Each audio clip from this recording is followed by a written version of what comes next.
the Facebook status update burglar. In what can only be described as a perfect example of social media addiction meeting criminal incompetence, this burglar committed one of the most face-palming mistakes in criminal history. While breaking into a house in 2012, he couldn't resist the urge to check his Facebook account. Using the victim's computer, he logged into his personal Facebook account but forgot to log out before leaving the crime scene. However, the truly incredible part wasn't just logging in, he actually updated his status during the burglary, essentially creating a digital confession of his crime in real time.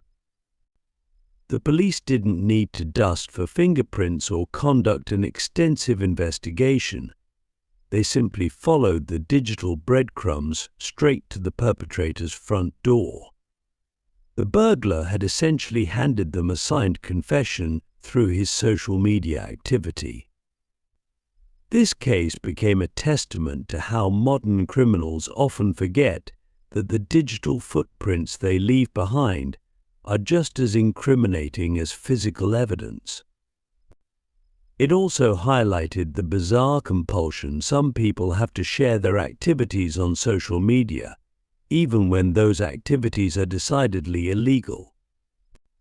The incident has since become a favorite example used by police departments worldwide to demonstrate how social media can be a powerful tool in solving crimes, especially when criminals essentially solve the cases for them. The drive-through bank robber. In a stunning display of poor judgment, this criminal decided to rob the very bank where he was a regular customer through the drive-through window, no less. The incident perfectly illustrates how familiarity can breed not just contempt, but also remarkable stupidity. Despite wearing a mask, the robber's voice was recognized by the teller who had served him regularly for years. To make matters worse, he used his own car for the robbery attempt, complete with his license plate clearly visible to the bank's security cameras. The situation became even more absurd when he presented his demand note written on the back of his own personal bank slip, which included his account information. It was as if he had created his own wanted poster, complete with identifying information. The bank staff's reaction was a mixture of disbelief and amusement as they calmly contacted the police while watching their regular customer wait patiently in the drive-through lane, apparently unaware of how many ways he had already failed. This case serves as a perfect example of how criminals often overlook the most obvious flaws in their plans, especially when operating in familiar territory where they've let their guard down completely. Click subscribe to this channel to get more topics you love. The I am stealing selfie thief. In an era where "pics or it didn't happen" has become a common phrase, one thief took this mentality to an absurd extreme. This criminal's downfall came from the increasingly common compulsion to document everything on social media, including their own crimes. During a series of burglaries, this thief couldn't resist taking selfies with stolen items and posting them online with captions that practically served as confessions. Each photo was helpfully tagged with location data and timestamps, creating a perfect digital trail of evidence. The most incredible aspect was the running commentary provided with each post, where the thief essentially created a crime diary visible to anyone with an internet connection.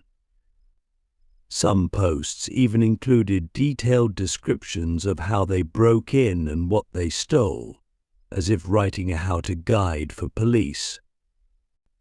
Law enforcement officials later remarked that this case was one of their easiest to solve, as they simply had to scroll through the thief's social media feed to create a comprehensive timeline of the crimes. The evidence was so overwhelming that it led to an immediate confession when confronted.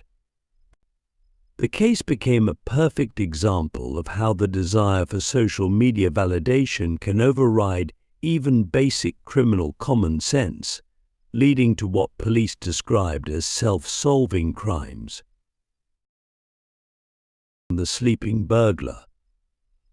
In what might be the most relaxed crime attempt ever recorded, this burglar demonstrated the importance of getting a good night's sleep before attempting a heist. After breaking into a house in the middle of the night, the criminal made the fatal mistake of testing out the victim's incredibly comfortable couch.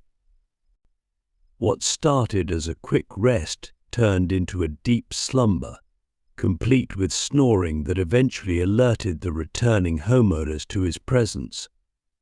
The burglar had apparently made himself so comfortable that he had kicked off his shoes and used a throw pillow from the couch. The homeowners found themselves in the bizarre situation of calling the police to report a burglar sleeping through his own crime. When officers arrived, they found him still in deep sleep, clutching a bag of items he had intended to steal.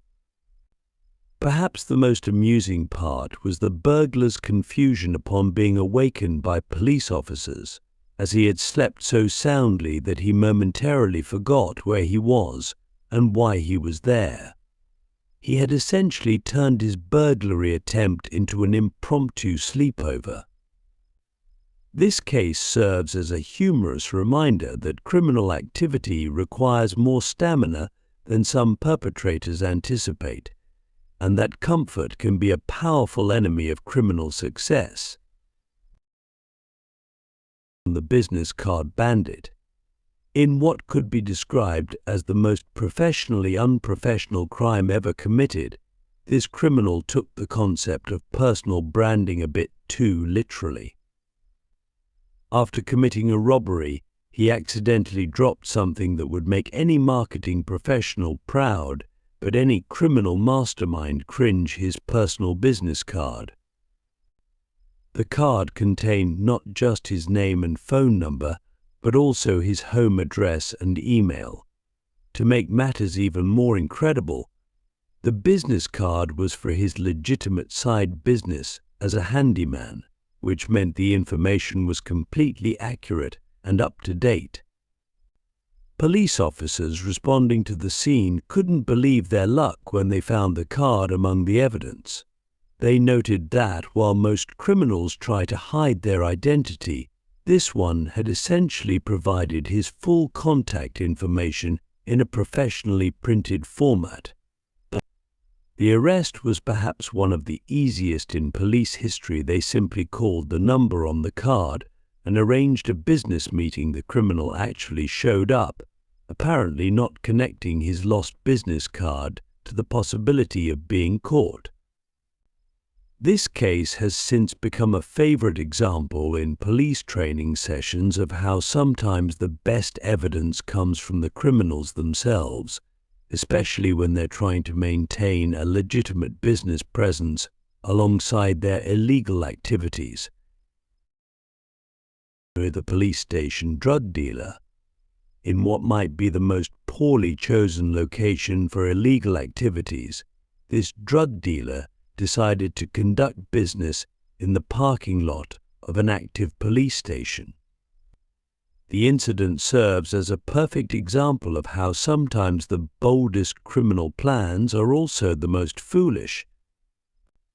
The dealer apparently thought that no one would suspect illegal activity happening right under law enforcement's nose. Following the logic that it was so obvious that it was brilliant, this strategy proved to be significantly less brilliant than anticipated. What made the situation even more remarkable was that this wasn't a one-time decision. The dealer had actually made this their regular spot for transactions, believing that the police would be too busy looking elsewhere to notice what was happening in their own parking lot. The inevitable arrest came when an off-duty officer witnessed a drug transaction taking place right next to his vehicle. The dealer's surprise at being caught showed genuine shock that police officers might actually use their own parking lot. This case has become legendary among law enforcement circles as an example of how sometimes criminals can overthink their strategies to the point of complete absurdity. The failed getaway cyclist. In what must be one of the most poorly planned escape attempts in criminal history, this thief decided to use a child's bicycle as his getaway vehicle. The scene unfolded like a comedy skit when, after robbing a convenience store, the criminal rushed out only to mount a tiny pink bicycle with training wheels. The sight of a grown adult trying to make a high-speed escape on a bicycle designed for a 5-year-old created a scene so absurd that witnesses initially thought it was a prank. The criminal's knees nearly touched his chin as he desperately pedaled away, the training wheels clattering against the pavement. What made the situation even more hilarious was that the bicycle's small size and training wheels limited his speed to roughly walking pace. Several bystanders actually kept up with him just by walking briskly beside him, while filming the entire spectacle on their phones. The police report later noted that when they apprehended him, the criminal complained about getting a leg cramp from riding the tiny bicycle. He had apparently stolen the bike from a front yard just before committing the robbery, believing that any getaway vehicle was better than no getaway vehicle. This case serves as a perfect reminder that proper getaway planning is just as important as the crime itself, and that sometimes walking might be the better option. The YouTube tutorial thief. In perhaps the most meta-criminal act of the digital age, this thief decided to create a YouTube channel dedicated to teaching others his criminal techniques. Taking the concept of sharing is caring to an illegal extreme, he produced detailed video tutorials of his crimes. The criminal, fashioning himself as some sort of twisted educational content creator, filmed himself committing various thefts and break-ins. He even added commentary and helpful tips, complete with video editing and background music, as if he were creating a legitimate how-to channel.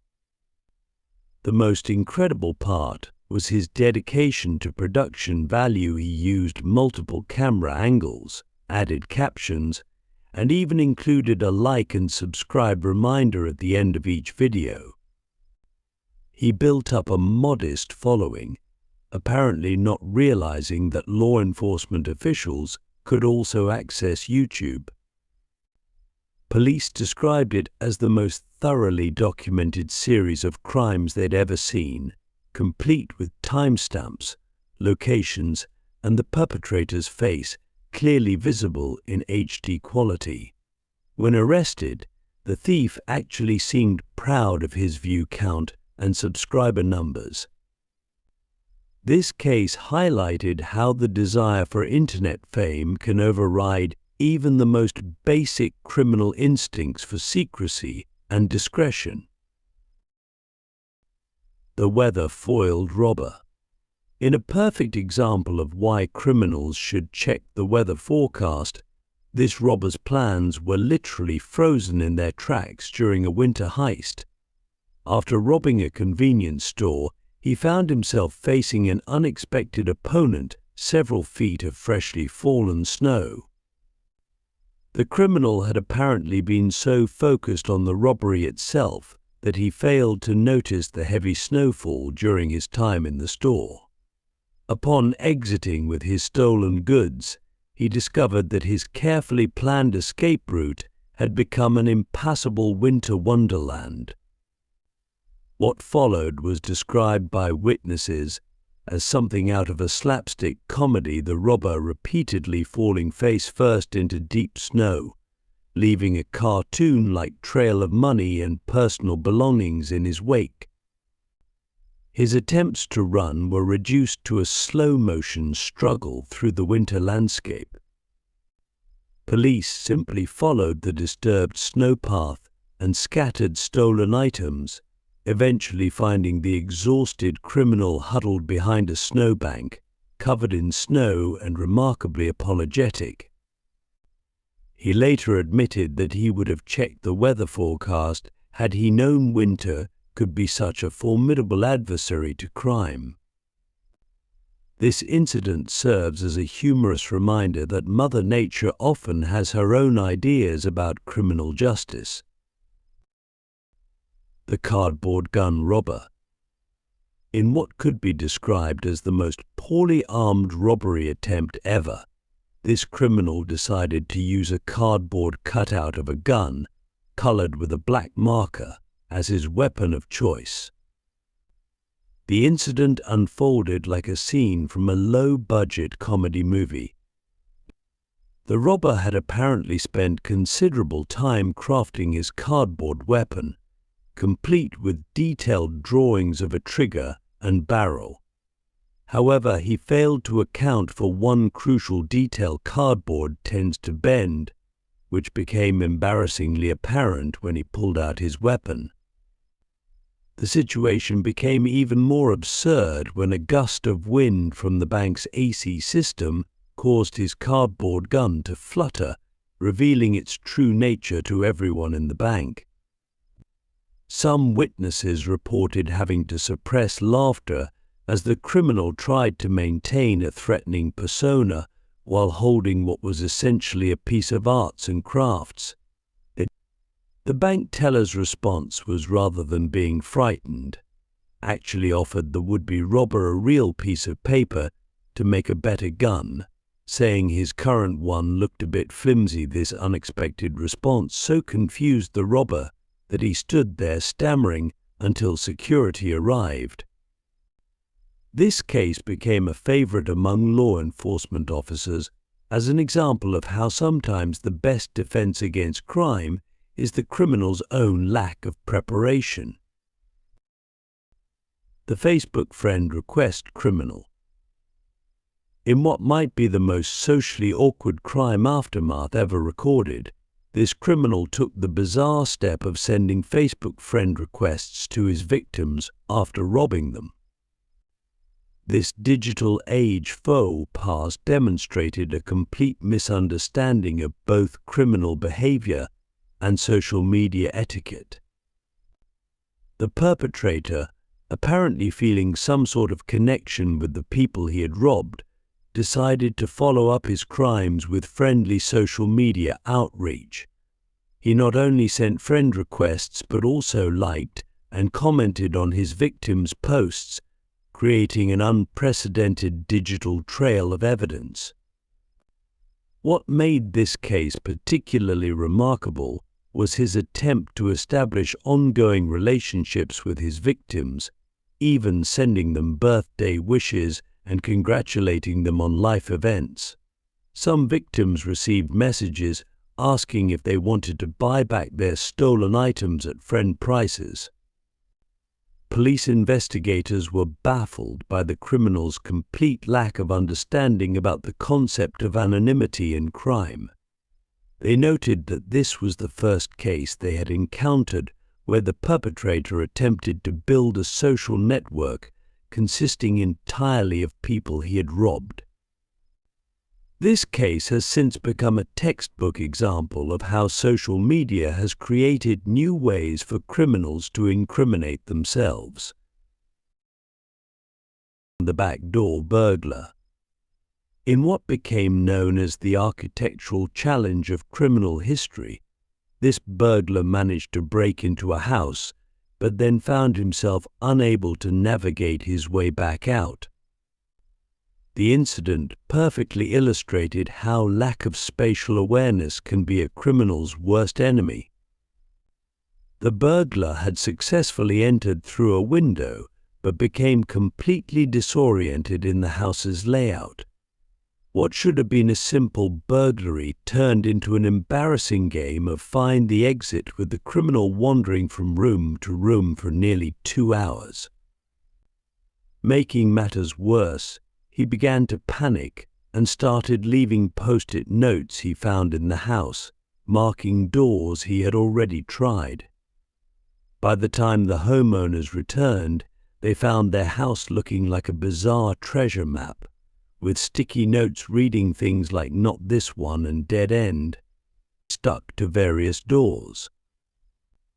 The homeowners found him sitting in their kitchen, visibly frustrated and actually drinking their coffee. He had apparently given up on escaping and decided to wait for someone to show him the way out. When asked why he didn't leave through the same window he entered, he admitted he couldn't remember which one it was. This case became a favorite among home security experts, who now use it as an example of how sometimes the best defense is a confusing floor plan. The "sorry I am late" robber. In what might be the most polite yet utterly failed robbery attempt, this criminal demonstrated why timing is everything in both business and crime. Arriving at the bank just after closing time, he actually knocked on the door and apologized for being late to rob them. The incident began when the would-be robber miscalculated the bank's operating hours. Upon finding the doors locked, he proceeded to knock repeatedly, holding up his demand note against the glass while making apologetic gestures to the cleaning staff inside. What made this situation particularly absurd was his attempt to negotiate with bank employees through the glass, suggesting they make an exception to their closing time for his robbery.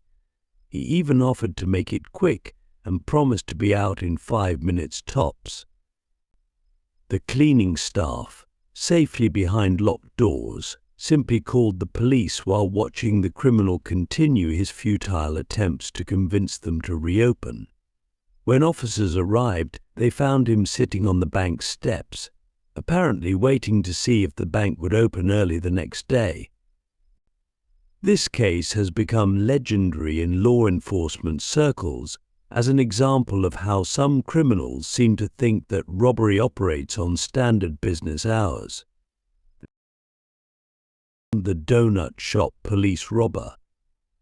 In what could only be described as the worst possible location selection for a robbery, this criminal decided to target a donut shop during what was unofficially known as police hour. The incident perfectly illustrated the importance of knowing your target's typical customer base. The shop, a favorite among local law enforcement, routinely had anywhere between 5 to 10 police officers enjoying their coffee breaks at any given time. On this particular morning, the would-be robber walked in during shift change when both incoming and outgoing officers were present. Upon entering with his demand note, the criminal found himself facing nearly a dozen uniformed officers, all of whom initially thought he was pulling a prank. The moment of realization on his face, captured by security cameras, became a favorite image among the local police department. What made the situation even more comical was his attempt to play it off by pretending he was just there to apply for a job, while slowly backing toward the door. Unfortunately for him, this awkward retreat was blocked by 2 more officers who were just arriving for their morning coffee.